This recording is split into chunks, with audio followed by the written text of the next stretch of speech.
사복음서에 예수님께서 행하신 많은 표적이 기록되고 있습니다.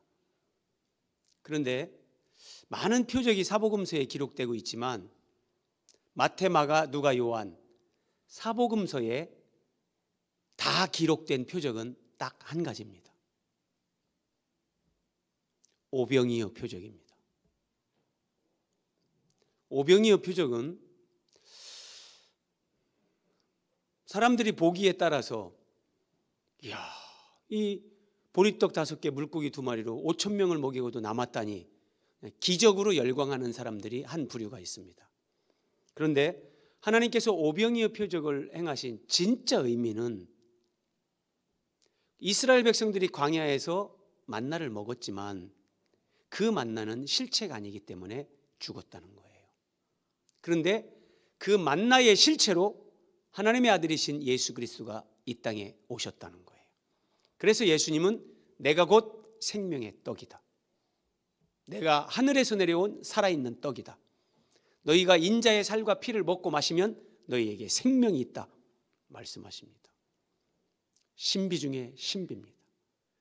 생명의 떡이요 생명나무이시면서 유월절 어린 양이시면서 우리 영혼의 양식이 되시는 예수 그리스도, 그분이 우리 영혼의 양식, 생명의 양식이 되기 위해서 이 땅에 오신 겁니다. 그리고 이제 예수 그리스도를 믿는 사람들은 하나님의 말씀으로 예수 그리스도를 실제 먹습니다. 이건 비유가 아니라 실제입니다. 우리 육신의 음식은 입으로 먹습니다. 그런데 영혼의 양식은 귀로 듣고 눈으로 보면서 먹습니다. 기록된 하나님의 말씀으로 거기에서 예수 그리스도를 보고 하나님의 주권과 섭리를 보면서 우리는 예수 그리스도를 들음으로 먹고 마시는 겁니다. 그래서 이 예배는 신비입니다. 낙심한 사람들, 죽어가던 사람들이 예배에 참석해서 하나님의 말씀을 들으면 거기에서 살아납니다. 거기에서 치유와 회복이 나타납니다. 오병이어 표적에 그런 깊은 의미가 있기 때문에 사복음서에 유일하게 다 기록된 표적이 오병이어 표적. 그러면 표적이 아니라 예수님이 공생의 기간 동안 행하셨던 일반적인 모든 기사, 그 기사를 다 포함해서 마태, 마가, 누가, 요한 사복음서에 다 기록된 것은 총 13가지가 됩니다. 13가지. 근데 그 13가지 중에 하나, 오늘 우리가 상고할 말씀입니다. 아리마대 요셉이란 사람이 십자가에서 죽임당하신 예수님의 시신을 빌라도에게 달라 해서 아리마대 요셉이 예수님의 시신을 장사 지내는 이야기가 사복음서에 다 기록되고 있습니다. 사복음서에 이 기사가 다 기록되고 있다는 것은 여기에 엄청난 메시지, 하나님이 우리에게 주시고자 하시는 깊은 메시지가 여기에 있다는 겁니다. 어떤 의미가 있는지 우리 본문으로 한번 들어가 보겠습니다. 이날은 준비일 곧 안식일 전날이므로, 안식일 전날이다. 자, 유대인들의 안식일, 우리가 편의상 유대인들은 뭐 토요일 안식일을 지켰다 이렇게 얘기하지만 더 정확하게 얘기하면 금요일 저녁 6시부터 토요일 저녁 6시까지, 이게 유대인들이 안식일을 지키는 안식일의 시간입니다. 왜냐하면 유대인들은 우리하고 하루의 개념이 다릅니다. 우리는 아침부터 밤까지 이렇게, 아침부터 아침까지 이렇게 우리는 하루의 개념을 갖고 있는데, 유대인들은 하루의 개념이 창세기 1장에 나온 대로 합니다. 저녁이 되고 아침이 되니 이는 몇째 날이더라. 저녁에서 시작을 합니다. 저녁에서. 예수님은 금요일 오후 3시에 운명하십니다. 그리고 이제 안식일 전날이죠. 그러니까 금요일 오후 3시에 예수님이 십자가에서 운명하셨는데 이제 6시부터 안식일이 시작되는 거예요. 유대인들에게 이건 굉장히 중요하거든요. 자, 신명기 21장 23절 하나님께서 이런 말씀을 이스라엘 백성들에게 주셨어요. 시체를 나무 위에 밤새도록 두지 말고 그날에 장사하여. 자, 어떤 사람이 하나님 앞에 저주를 받아서 나무에 달려 죽었어요. 그런데 하나님이 뭐라고 말씀하시냐면 그 시체를 나무 위에 밤새도록 그냥 두지 말고 그날에 장사하여 여호와께서 주시는 땅, 약속의 땅, 가나안 땅, 이스라엘 백성들에게 기업으로 주신 그 땅을 더럽히지 말라. 하나님이 이렇게 말씀하셨어요. 그러면서 하시는 말씀, 나무에 달린 자는 하나님께 저주를 받았음이니라. 예수님은 모든 인생들의 죄를 짊어지고 나무 십자가에 달리셨습니다. 우리 대신 하나님의 저주를 예수님이 다 받으셨습니다. 그래서 예수님도 나무에 달려 죽으셨는데 이것은 저주를 받은 겁니다. 그래서 그 예수님의 시신도 그 날을 넘기면 안 되는 거예요. 그 시체를 나무 위에 밤새도록 두면 하나님의 율법을 어기는 거예요. 그런데 유대인들 가운데 그 누구도 빌라도에게 가서 예수님의 시신을 달라고 말하는 사람이 없었어요. 제자들 다 도망가고 없습니다.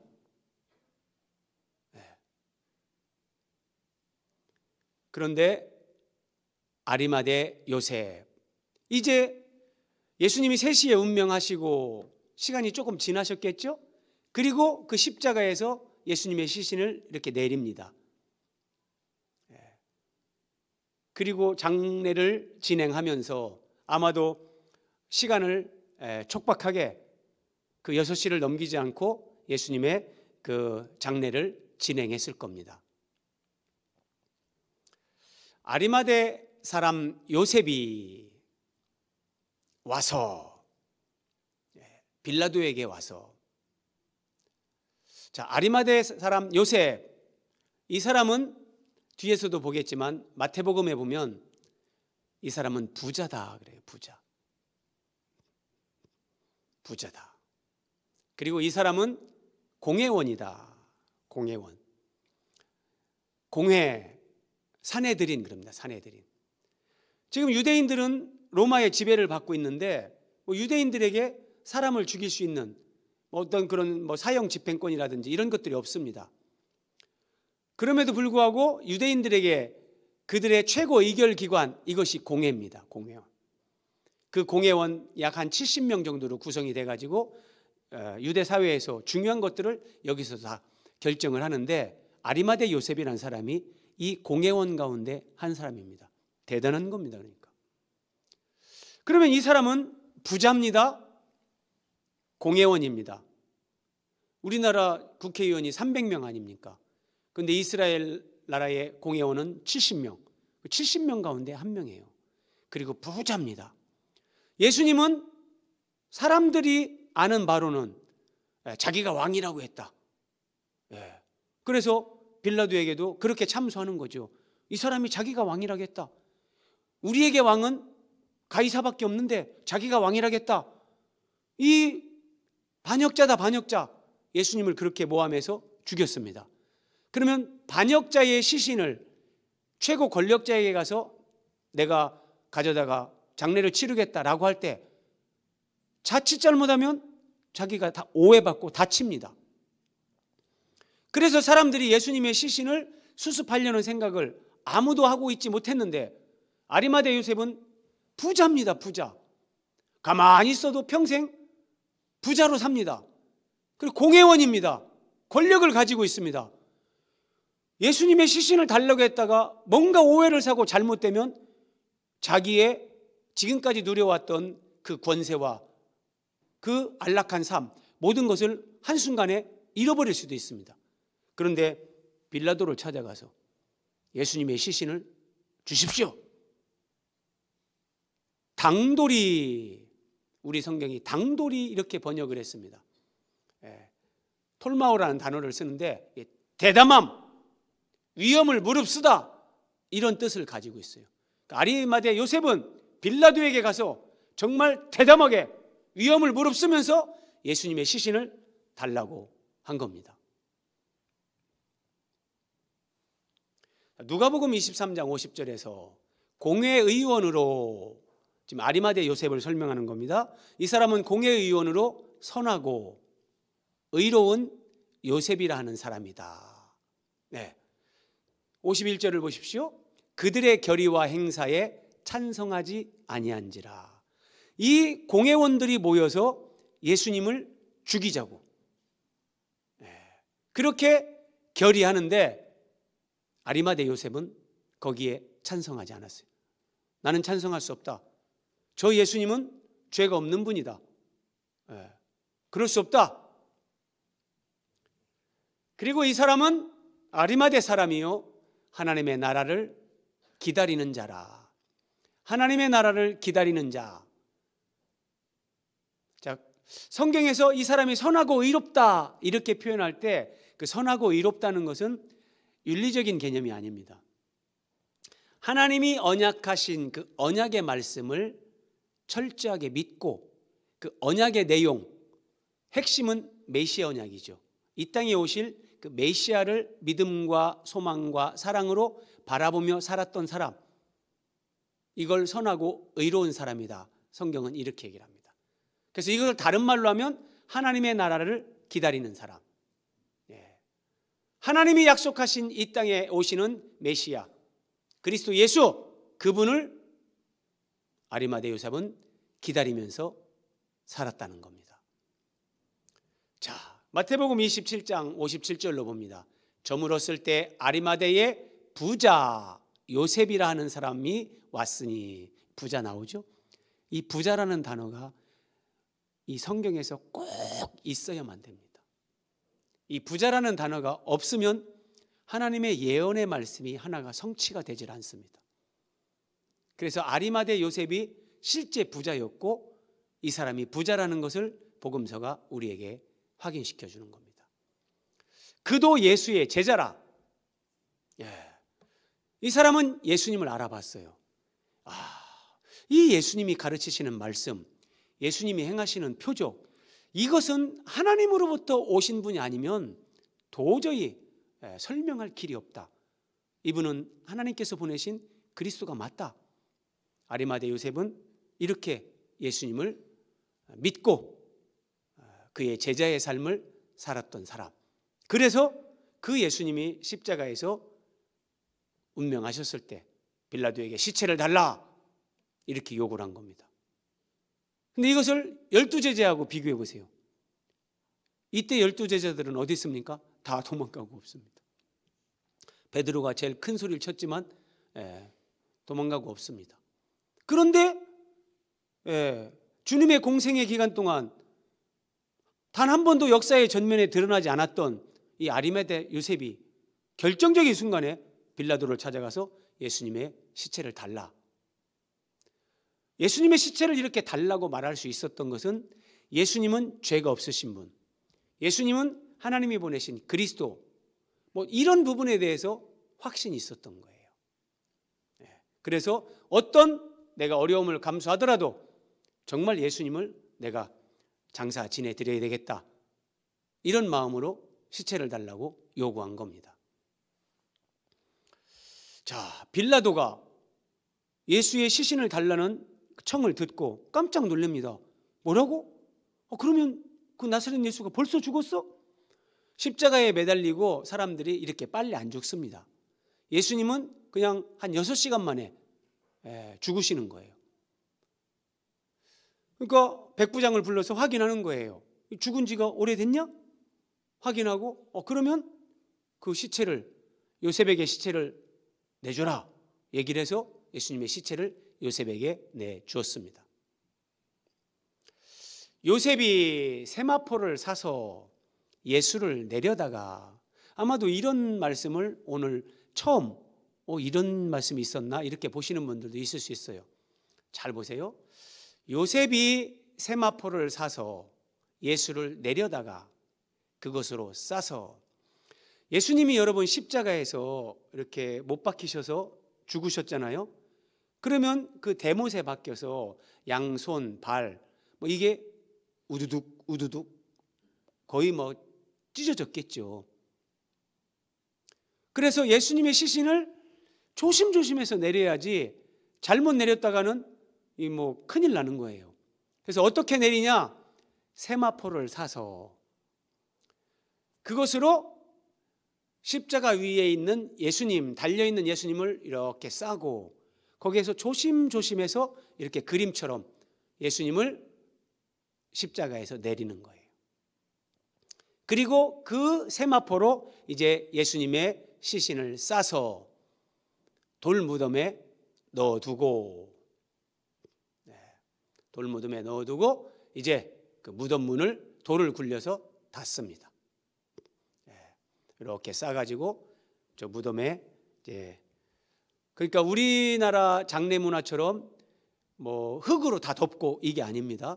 그냥 돌 무덤에 천으로 싸서 그대로 돌 안에 시신을 넣어놓고 밖에서 그 무덤만 돌을 굴려서 입구만 막는 이런 형태의 장례 문화란 말입니다. 자, 그러면 이제 여기서 중요한 거, 만약에 아리마대 요셉이 예수님을 이 장사 지내지 않았다면 무슨 문제가 생길까? 아리마대 요셉이 예수님의 시신을 달라고 해서 장사 지낸 그 중요한 의미는 무엇인가? 사복음서에 다 기록될 만큼 중요한 의미가 여기에 있다는 거죠. 먼저 예수님이 장사되신 이 무덤에 대해서 확인을 해봅니다. 요셉이, 아리마대 요셉입니다. 요셉이 시체를 가져다가 깨끗한 세마포로 싸서 바위 속 판 자기 새 무덤에 넣어두고, 자, 이 무덤은 아리마대 요셉 그의 무덤으로 예비된 거였습니다. 자기 무덤입니다. 분명히. 이게 왜 중요하냐면, 자, 자기 새 무덤에 예수님의 시신을 넣어놨습니다. 우리가 앞에서 살펴본 대로 이 아리마대 요셉은 부자였습니다. 아리마대의 부자 요셉이라 하는 사람이 예수님의 시신을 달라고 해서 예수님을 장사 지내는 겁니다. 그러니까 아리마대 요셉은 부자였고 자기가 죽은 후에 자기의 시신을 거기에 안치하기 위해서 무덤을 준비한 사람, 그 자기가 준비한 그 무덤에 예수님의 시신을 안치한 겁니다. 이것이 어떤 의미냐? 말씀을 성취하는 겁니다. 이사야 53장 9절 같이 한번 읽겠습니다. 시작. 그는 강포를 행하지 아니하였고 그의 입에 거짓이 없었으나 그의 무덤이 악인들과 함께 있었으며 그가 죽은 후에 부자와 함께 있었도다. 여러분, 이사야 53장 하면 그리스도에 대한, 그리스도 고난에 대한 예언, 그가 찔림은 우리의 허물을 인하며, 이게 이사야 53장입니다. 그 본문의 9절, 그는 그리스도를 가리키는 거예요. 강포를 행하지 아니하였고 그 입에 거짓이 없었으나 그의 무덤이 악인들과 함께 있었으며 그가 죽은 후에 부자와 함께 있었도다. 부자의 묘실에 장사된다는 것을 이사야 선지자를 통해서 하나님은 그리스도의 많은 예언 가운데, 그가 이렇게 고난을 받고 죽임을 당하는데 그가 부자의 묘실에 장사된다. 그 악인들 가운데, 그래서 두 강도 사이에서 예수님이 죽는 거예요. 그리고 부자의 묘실에 예수님이 장사가 돼요. 여러분, 성경을 보면 정말 믿음의 사람들, 그리고 하나님은 정말 복을 주시려는 사람들에게 그들의 무덤을 준비하십니다. 영광스러운 무덤을 준비하세요. 그 무덤이 진짜 저 무덤으로, 죽음으로 끝나는 그 무덤이 아니라 그 죽음 후에 우리에게 주실 영광, 이거를 다 내포하고 있는 거죠. 그러니까 아리마대 요셉이 부자이어야만 되고 자기의 무덤이어야만 되는 것, 그리고 이 사람이 예수님의 시신을 수습해서 그렇게 자기 묘실에 예수님을 장사 지내야만 되는 것, 이렇게 해야만 이사야 53장 9절 그리스도가, 여러분 이런 예언의 말씀이 왜 이렇게 다 있냐면, 이런 말씀이 다 있음에도 불구하고 지금도 내가 재림 예수다 이렇게 얘기하는 이 교주들이 대한민국에도 많고 전 세계적으로 수백 명이 됩니다. 근데 그 거짓 교주를 따라가면서 거기에 구원이 있다고 그렇게 추종하는 사람들이 우리가 생각하는 것보다 훨씬 많습니다. 그러면 나사렛 예수님이 진짜 그리스도라는 것, 오늘날 내가 예수다, 내가 재림 예수다, 내가 이긴 자다, 나를 믿어야 구원을 받는다 라고 하는 그 교주들과 누가 참이고 누가 거짓인가, 그것을 확인할 수 있는 것은 기록된 성경밖에 없습니다. 왜냐하면 사탄도 자기의 추종자들에게 능력을 줘서 기적을 행하게 하고 병을 고치게 하는 것, 이런 일들을 하기 때문에 어떤 능력이 나타나는 것, 병고침, 초월적인 현상, 이런 것으로는 나사렛 예수님이 하나님이 약속하시고 보내신 그리스도라는 것을, 그것만으로는 우리가 증명할 수 없습니다. 그런데 모든 것을 다 흉내낸다 할지라도 성경에 기록된 대로 예수님은 그 말씀 하나하나를 다 성취하신 분이에요. 그래서 기록된 말씀으로 우리는 나사렛 예수, 그분이 그리스도라는 거, 이것을 믿을 수 있는 거예요. 네. 이렇게 예언이 되어 있는 거예요. 그는 죽은 후에 부자와 함께 있었도다. 부자의 묘실에 장사 지낸 바 될 것, 이런 것까지 성경이 다 예언을 하신다고요. 네. 시편 22편에 보면 예를 들어서 그리스도를 사람들이 조롱하고 막 침뱉고 희롱하는 것이 시편 22편에 나와요. 그런데 이런 표현까지 나와요. 네가 그리스도냐? 그럼 내려와 봐라. 그러면서 머리를 흔들면서 이렇게 조롱했다. 이런 예언의 말씀이 있는데, 여러분 복음서에 가보세요. 진짜 예수님 십자가에 달렸을 때 어떤 사람들은 그 앞에서 똑같이 머리를 흔들면서 예수님을 조롱. 모든 말씀이 예수님의 성령 잉태, 예수님의 탄생, 예수님의 그 모든 삶, 고난, 죽음, 부활, 모든 것이 구약의 성경에 예언된 대로 그대로 예수님은 성취하시는 거예요.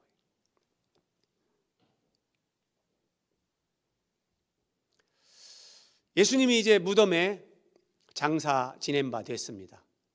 12제자는 다 도망갔는데 막달라 마리아, 요새의 어머니 마리아가 예수 둔 곳을 보더라. 돌무덤을 보는 겁니다. 예수님의 시신이 저 안에 안치가 되고 저 돌이 이렇게 굴려서 닫히는 겁니다. 봉인되는 겁니다. 그리고 군사들이 그 돌무덤 앞을 지키고 있었죠. 자, 이때 상황을 한번 우리가 보자고요. 예수 둔 곳을 보더라. 이때 유대인들은 어떻게 반응하는가?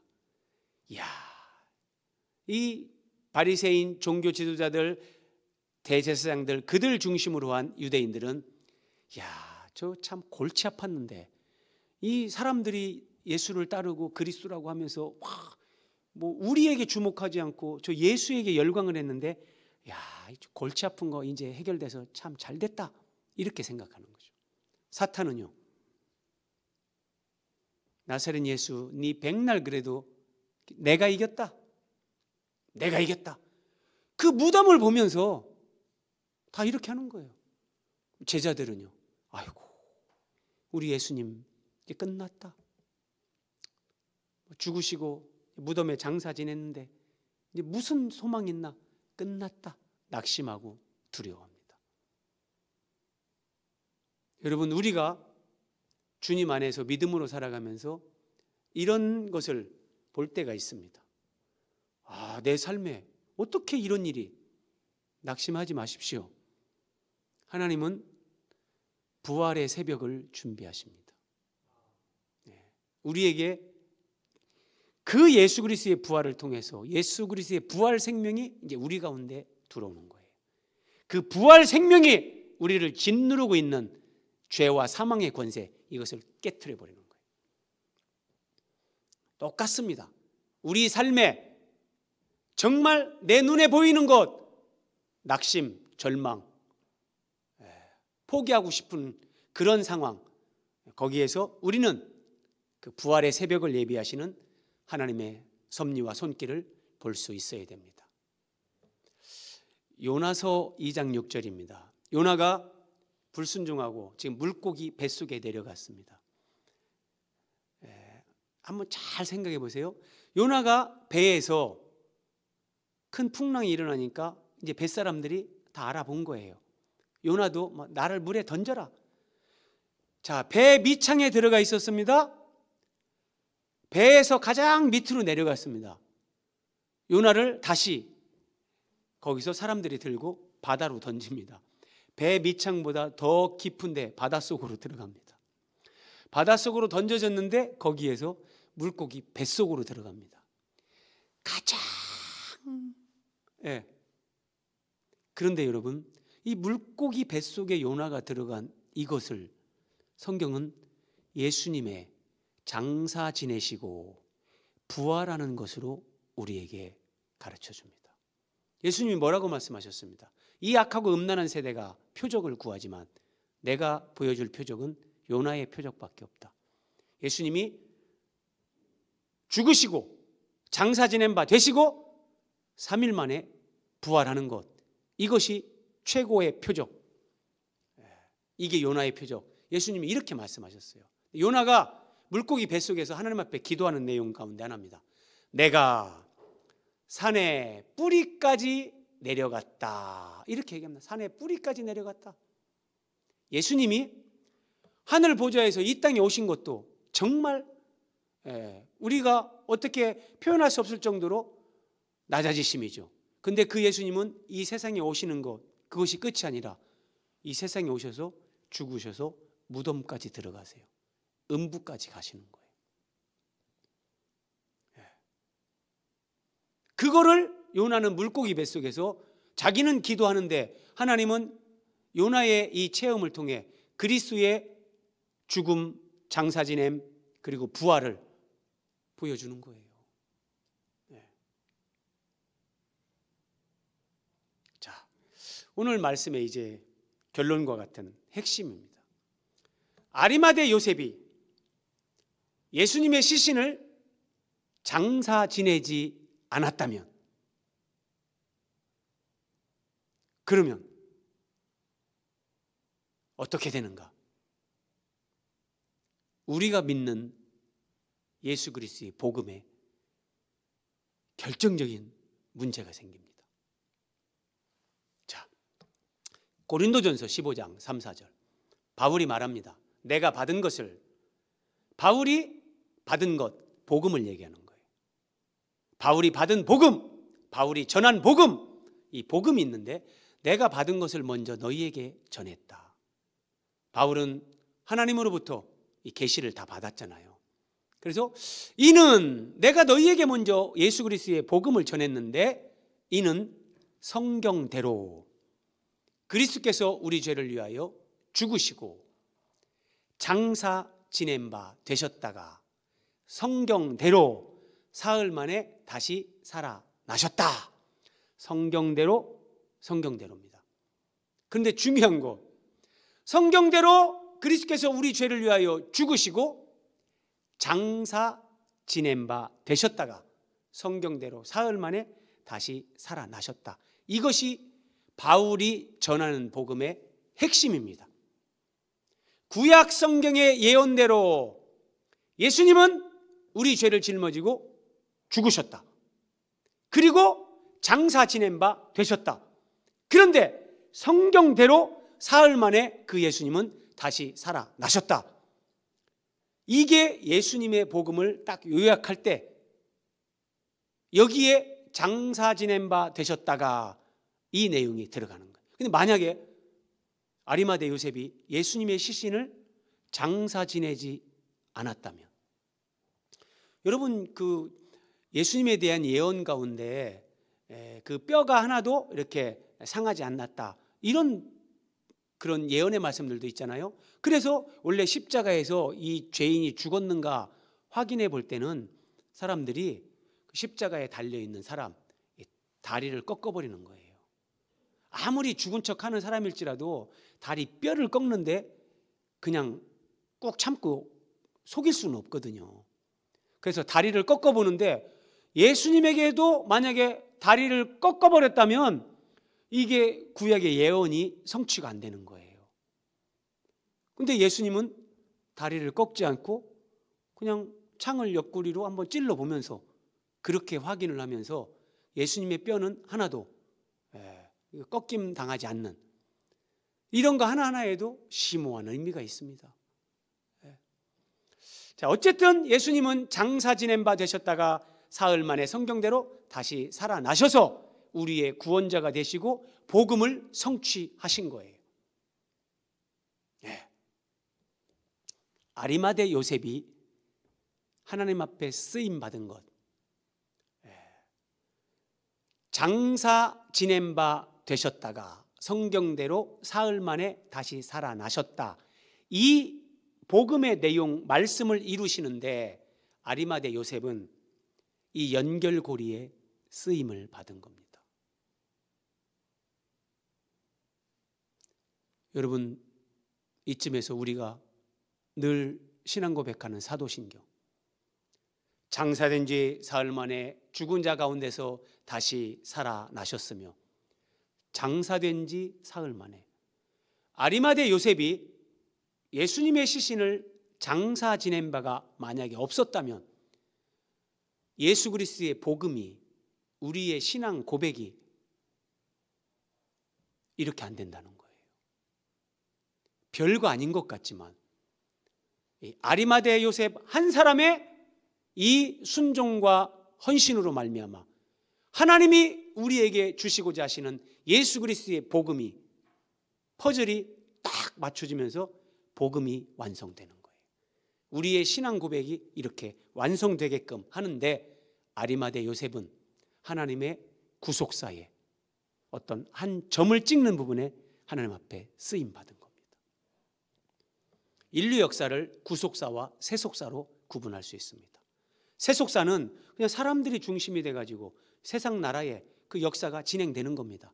구속사는 하나님이 주권적으로 섭리하시면서 하나님의 때, 하나님의 카이로스, 여기에 맞춰서 하나님이 역사를 진행시켜가면서 그리스도를 통해서 완성해가는 하나님의 나라, 이 구원 역사, 이걸 구속사라고 하는데 아리마대 요셉은 거기에서 그리스도께서 장사 지낸 바 되셨다가 성경대로 사흘 만에 다시 살아나셔서 요 복음이, 이 신앙 고백이 완성되게 하는 하나님의 구원 역사에 아리마대 요셉이 쓰임 받았단 말입니다. 아리마대는 그럼 어디냐? 예루살렘에서 서북쪽으로 약 30km, 사무엘의 고향, 줄여서 라마, 거기하고 동일한 곳으로 학자들은 그렇게 설명을 합니다. 그러면 아리마대 요셉은 왜 자기 고향 그 라마에다가 무덤을 준비하지 않고 자기 무덤을 골고다, 해골이라고 하는 곳에 자기의 무덤을 준비했을까? 저도 모릅니다. 저도 모릅니다. 그런데 어쨌든 이 사람이 자기 무덤을 그냥 골고다라고 하는, 해골이라고 하는 거기에 자기 무덤을 하나 준비해 놨어요. 이 사람은 부자였어요. 모든 것이 촥촥촥촥 톱니바퀴처럼 마저 들어가는 거예요. 한번 보세요, 여러분. 부자였습니다. 골고다에 자기 무덤을 준비했습니다. 이 사람은 공회원입니다. 그래서 빌라도에게 예수님의 시신을 달라고 말도 할 수 있었던 거고, 그리고 예수님의 제자로서 예수님에 대한 확신이 있었기 때문에 자기가 어떤 정말 피해를 당한다 할지라도 감수하겠다, 그런 마음으로 담대하게 용기를 내서 예수님의 시신을 달라고 얘기를 했습니다. 그러니까 부자, 골고다의 무덤을 준비한 것, 공회원, 그리고 빌라도를 찾아갈 수 있는 그런 담대한 성격, 이 모든 것이 톱니바퀴처럼 쫙 맞아 떨어지면서 예수님의 시신을 장사 지내면서 하나님의 구원 역사의 그 흐름을, 퍼즐을 완성시키는 부분에 아리마대 요셉은 쓰임 받은 겁니다. 그래서 여러분, 제가 자주 말씀드리죠. 우리 인생에 우연은 없습니다. 우연은 없습니다. 여러분들에게 하나님이 재물을 주셨습니까? 나도 죽으면 나는 화장 싫다, 나는 저기에 나는 이렇게 내가 매장이 되면 좋겠다, 뭐 무덤을 준비하셨습니까? 그리고 아리마대 요셉처럼 공회원, 이 세상에서 어떤 타이틀, 지위를 가지고 계십니까? 믿음 안에서 주를 위해, 복음을 위해, 교회를 위해 나는 이렇게 살겠다, 그런 담대함도 있으십니까? 하나님은 우리에게 허락하신 이 모든 걸 통해서 우리가 예수 그리스도를 바르게 알고 공회원이었지만 아리마대 요셉은 예수님의 제자가 됐습니다. 우리가 주님을 사랑하고 주님을 따르는 그 삶을 살겠노라고, 그 중심을 가지고 우리는 일상의 삶을 살아갑니다. 아리마대 요셉도 자기의 의지로 그냥 골고다에 무덤 하나 준비했습니다. 그런데 그 모든 것을 하나님이 쓰십니다. 여기에서 하나만이라도 어긋나면 아리마대 요셉은 쓰임받지 못하고 예수님이 부자의 묘실에 장사되셨다가 사흘 만에 다시 살아났다는 이 예언의 말씀이 성취가 돼서 복음이 완성되는 것이 이루어지지 못하는 겁니다. 자, 말씀을 마무리합니다. 골로새서 1장 25절, 바울은 이렇게 고백합니다. 내가 교회의 일꾼 된 것은. 왜 교회의 일꾼 됐냐? 여러분, 우리 각자에게 적용할 수 있습니다. 내가 교회의 어떤 직분자가 된 것은, 내가 오늘 예수 그리스도를 믿는 그리스도인이 된 것은, 하나님이 나를 그리스도인으로 부르신 것은 하나님이 너희를 위하여 내게 주신 직분을 따라 하나님의 말씀을 이루려 함이니라. 이 말씀을 이루는 겁니다. 사도 바울은 자기의 성공, 자기 명예, 자기 계획, 자기 야망, 자기 성공이 아니라 하나님의 말씀을 이루기 위해서 교회를 섬기는 일꾼이 됐습니다. 우리가 이런 삶, 이런 믿음으로 이 삶을 살면 하나님이 그 사람들에게 존귀를 줍니다. 교회 안에서도 존경받게 하고 하나님 앞에 서는 그날도 하나님이 예비하신 영광에 우리를 참여시킵니다. 그런데 내가 교회의 일꾼 된 것은 내가 높아지기 위함이라, 내가 교회의 일꾼 된 것은 내가 인사받기 위함이라, 예를 들어서 이렇게 된다고 해보세요. 그것은 부끄러운 것이 됩니다. 저도 똑같습니다. 내가 교회의 일꾼 된 것이 하나님의 말씀을 이루기 위함이다. 그러면 하나님이 우리의 사역을, 우리의 삶을 받으시고 인정해 주십니다. 하나님의 말씀을 이루는 것인가, 내 뜻을 이루려고 하는 건가, 하나님은 다 아십니다. 마지막 말씀입니다. 사도 바울은 자신이 교회의 일꾼 된 것은 하나님의 말씀을 이루려 함이니라 고백했죠. 우리 하나님은 요한계시록 21장 6절에서 이제 모든 것을 이루었도다, 완성하십니다. 알파와 오메가, 처음과 마지막, 성삼위 하나님께서 이루시는 하나님의 구속사, 하나님의 구원 역사에 이제 마지막이 올 겁니다. 그래서 하나님은 이루었도다. 하나님의 모든 말씀이 이루어지고 하나님 나라가 완성되는 이것을 지향하면서 하나님은 일을 하십니다. 여기에 교회의 일꾼된 우리가 하나님의 말씀을 이루고자 할 때 그 하나님과 우리는 동역자가 되고 하나님의 뜻과 우리는 일치가 되는 겁니다. 하나님이 이루어 가시는 그 구원 역사, 예수 그리스도를 중심으로 한 하나님의 나라, 그것을 이루기 위해, 그 말씀을 이루기 위해 우리가 믿음 생활하고 교회 생활하고 헌신과 충성을 드릴 때 그것은 하나님이 기쁘게 받으시고 우리에게 영광이 되도록 하나님께서 역사하십니다. 내 개인의 생각, 내 개인의 뜻, 그것을 이루려고 하면 가정에서도 직장에서도 교회에서도 우리는 부끄러운 사람이 되는 겁니다.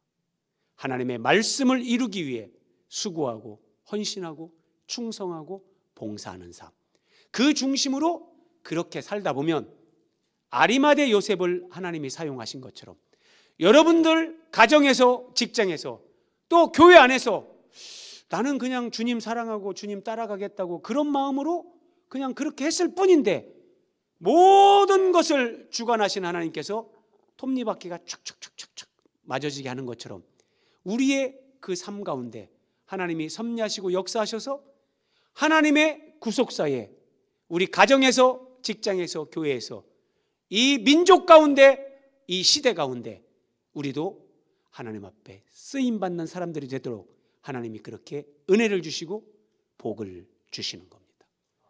이 은혜와 복을 우리 모든 성도님들이 함께 누리시기를 우리 주 예수 그리스도의 이름으로 축원드립니다.